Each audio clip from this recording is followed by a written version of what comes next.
Assalamualaikum warahmatullahi wabarakatuh. Kami dari kelompok 3 akan mempresentasikan hasil diskusi kami materi tentang sistem informasi manufaktur. Sebelumnya saya akan memperkenalkan nama anggota dari kelompok 3. Pertama, Anissa Syofarida. 2, Desima Justina Lumbanggaul. 3, Mulyani BR Sembiring. 4, Dila Septiani Wahidi. 5, Ria Hormasari Silitama. 6, Riken. 7, Sylvia Sumarni Simbolon. Selanjutnya, pengertian dari sistem informasi manufaktur. Sistem informasi manufaktur adalah subsistem dari sistem informasi berbasis komputer yang menyediakan informasi tentang operasi produksi. Suatu sistem manufaktur ialah suatu sistem yang menggunakan material, peralatan, data, dan teknologi sistem informasi manajemen sebagai input dan menggunakan proses informasi manufaktur untuk menghasilkan produk akhir yang lebih baik sebagai output. Adapun model dari suatu sistem informasi manufaktur. Pertama, input ialah material, equipment, data, manajemen teknologi. 2, proses ialah manufacturing and information processing. 3, output ialah final product with better quality and lower cost. Selanjutnya akan dijelaskan dari anggota kami. Saya akan melanjutkan presentasi dari kawan saya. Selanjutnya, pengertian profesi akuntan. Profesi akuntan adalah semua bidang pekerjaan yang menggunakan keahlian di bidang akuntansi, termasuk bidang pekerjaan akuntan politik, akuntan intern yang bekerja pada perusahaan industri, keuangan atau dagang, akuntan yang bekerja di pemerintahan, dan akuntan sebagai pendidik.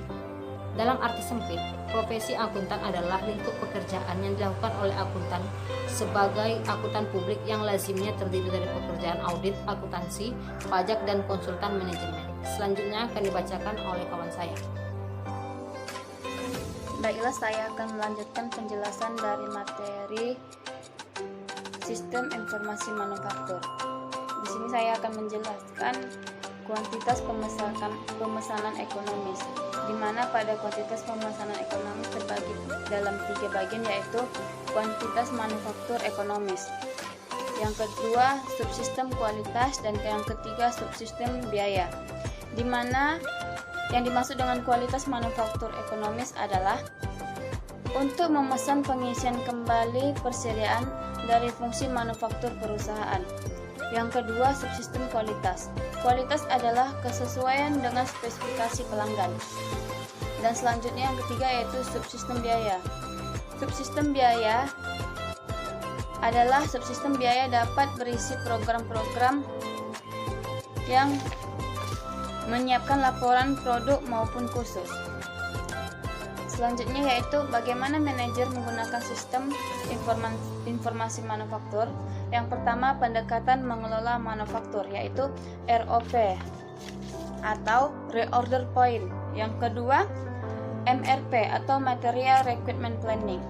ROP adalah pendekatan reaktif yang sederhana menunggu hingga saldo suatu jenis barang mencapai tingkat tertentu dan kemudian memicu pesanan pembelian atau suatu proses produksi. Beberapa istilah dalam ROP yaitu stock out atau kehabisan persediaan, lead time, waktu yang dibutuhkan pemasok untuk mengisi pesanan. Yang ketiga, safety stock, yaitu persediaan aman untuk mengantisipasi terjadinya kehabisan persediaan. Selanjutnya yaitu perencanaan kebutuhan bahan baku, di mana pada perencanaan bahan baku terdapat pada beberapa bagian, yaitu MRP2 atau Manufacturing Recursive Planning. Yang kedua, JIT atau Just in Time. MRP2 atau Manufacture Recursive Planning adalah mengintegrasikan semua proses dari dalam manufaktur yang berhubungan dengan manajemen material. Beberapa manfaat MRP2 yaitu: yang pertama, penggunaan sumber daya yang efisien; yang kedua, perencanaan prioritas lebih baik; yang ketiga, meningkatkan pelayanan pelanggan; yang keempat, meningkatkan moral dan semangat pekerja; yang terakhir yaitu yang kelima, informasi manajemen yang lebih baik. Selanjutnya, Just in Time adalah pendekatan yang berhubungan dengan penjadwalan material sebagai bahan baku agar tiba tepat pada waktunya. Baiklah, selanjutnya akan dijelaskan oleh teman saya. Baiklah, saya akan melanjutkan penjelasan dari teman saya ini. Pembahasan selanjutnya adalah material recruitment planning atau yang disingkat dengan MRP. MRP merupakan suatu strategi material yang proaktif. MRP melihat ke masa depan dan mengidentifikasikan material yang harus diperlukan, jumlahnya dan tanggal yang diperlukannya. Komponen-komponen utama dari sistem MRP adalah: yang pertama, sistem penjadwal produksi menggunakan 4 file data dan menyiapkan metode master produksi schedule. Kemudian yang kedua, sistem material recruitment planning menentukan berapa banyak material yang diperlukan untuk memproduksi jumlah unit yang diinginkan. Dan yang ketiga, sistem material recruitment planning bekerja berhubungan dengan sistem capacity recruitment planning untuk memastikan bahwa produksi terjadwal sesuai dengan kapasitas pabrik. Yang terakhir, sistem pelepasan pesanan atau disebut dengan order filler system menggunakan jadwal pesanan terencana untuk input dan mencetak suatu laporan pelepasan pesanan. Yang kedua adalah manufacturing resource planning atau yang disingkat dengan MRP2.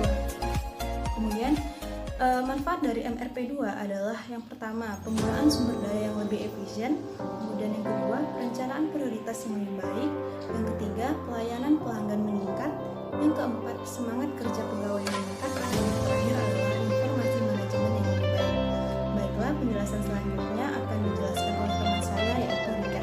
Terima kasih. Baiklah, selanjutnya saya akan melanjutkan presentasi dari Mila tadi. Selanjutnya ialah jenis perhitungan dalam persediaan.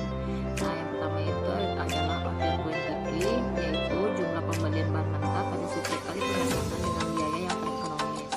Order quantity ada rumusnya, yaitu 2 akar RS dibagi PI. Keterangannya yaitu R itu adalah jumlah unit yang dibutuhkan dalam satu periode, S adalah biaya pemesanan setiap kali pesan, yang P adalah harga per unit yang dibayar, dan I adalah biaya pinjaman dan pemeliharaan di gudang dinyatakan dalam persentase dari nilai rata-rata dalam rupiah dari persediaan, atau dapat juga dihitung dengan rumus order quantity sama dengan 2 akar RS dibagi C dibagi per unit. Nah, keterangan C itu ialah biaya penyimpanan setiap unit bahan mentah. Yang kedua adalah basic layout, yaitu persediaan pengaman atau safety stock. Persediaan pengaman adalah persediaan tambahan yang diadakan untuk menjaga kemungkinan yang terjadinya kekurangan bahan atau stock out. Ada beberapa faktor yang menentukan besarnya persediaan pengaman, yaitu yang pertama adalah penggunaan bahan baku rata-rata, yang kedua adalah faktor waktu, yang ketiga adalah biaya-biaya yang digunakan, yang keempat adalah standar kuantitas, yang kelima persediaan minimum, yang keenam adalah besarnya pesanan standar, yang ketujuh persediaan maksimum, yang delapan tingkat pesanan kembali, yang kesembilan adalah administrasi persediaan, yang ketiga ialah reorder point. Strategi operasi persediaan adalah titik pemesanan yang harus dilakukan suatu perusahaan karena adanya waktu tunggu atau lead time, dan persediaan pengaman atau safety stock. Selanjutnya ialah biaya-biaya pemesanan. Untuk pengembalian keputusan penentuan besarnya jumlah persediaan, biaya-biaya tersebut adalah: yang pertama, biaya pemesanan atau pembelian; yang kedua adalah biaya penyimpanan, adalah biaya-biaya bervariasi secara langsung dengan jumlah persediaan; yang ketiga adalah biaya penyiapan atau manufacturing atau setup cost; yang keempat adalah biaya kehabisan atau kekurangan bahan. adalah biaya yang timbul karena persediaan tidak mencukupi adanya permintaan bahan. Nah, sekian presentasi dari saya. Selanjutnya akan dilanjutkan oleh Ria Hotma. Terima kasih. Baiklah, saya akan melanjutkan pembahasan teman saya. Pembahasan yang selanjutnya itu contoh soal. Suatu perusahaan memperkirakan sebuah bahan baku selama 1 tahun sebanyak 8.000 unit dengan harga 5.000 per unitnya. Biaya pesanan setiap kali pesan 4.000 dan penyimpanan sebanyak 50 per unitnya. Lap time yang dibutuhkan selama 9 hari. Dalam 1 tahun terdapat 360 hari dan pasti stok ditetapkan sebanyak 200 unit. Stock at cost atau SOC sebesar 150 per unitnya. Pertanyaannya, berdasarkan data tersebut tentukanlah yang pertama itu pembelian bahan baku yang paling ekonomis. Yang kedua itu lifetime yang paling menguntungkan. Yang ketiga itu order point. Yang pertama kita memakai rumus.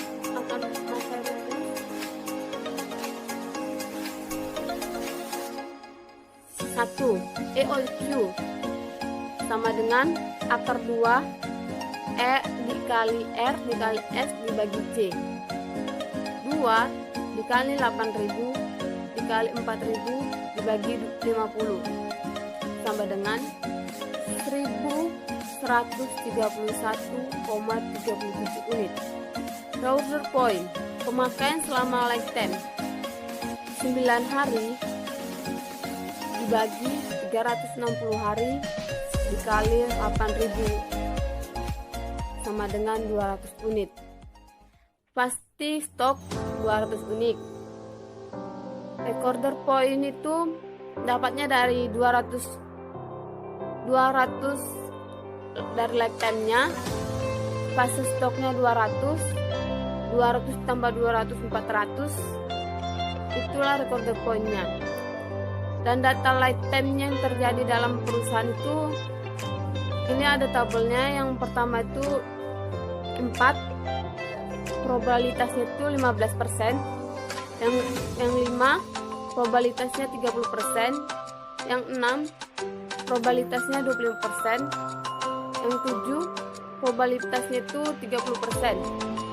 Atas dasar data tersebut, lifetime yang paling menguntungkan dan saat bahan baku harus dipesan kembali adalah selanjutnya akan dibahas. Baiklah, saya akan melanjutkan presentasi dari teman saya yaitu Ria Hotma, yaitu adalah 1. Sebelum ECC, biaya pemeliharaan per hari per order yaitu sama dengan 1.000 dikali 50 rupiah per 300 sama dengan 138,89. Bila lead time 4 hari, ECCC sama dengan 0. Kalau bagian B sama dengan lead time 5 hari, ECC sama dengan 1 dikali 0,15 dikali 138,89 rupiah sama dengan 20,89 rupiah. Kalau yang C, bila lead time 6 hari sama dengan ECC sama dengan 2 dikali 0,15 ditambah 1 dikali 0,30 dikali 138,89. Hasilnya itu adalah 83,338 rupiah. Yang 2, sesudah SOC untuk bahan mentah per hari sama dengan 8.000 dikali 50 rupiah per 360 sama dengan 111,11. Yang A, bila lead time 4 hari sama dengan SOC sama dengan 1 dikali 0,30 ditambah 2 dikali 0,15 ditambah 3 dikali 0,30 dikali 150 dikali 11.100 sama dengan jumlahnya yaitu adalah 28.333,005. Yang B, bila lead time 5 hari, SOC sama dengan 1 dikali 0,5 ditambah 2 dikali 0,30 dikali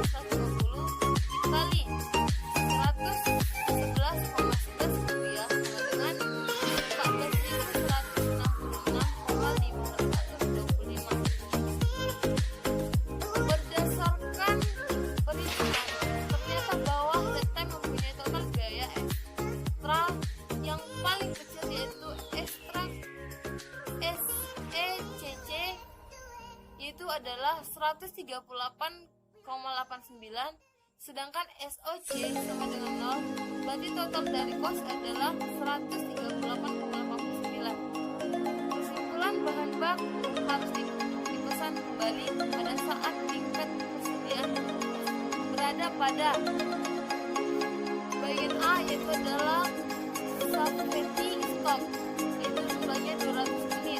Yang B, selama lead time dikali 111,11 A unit sama dengan 777,7. Bagian recorder point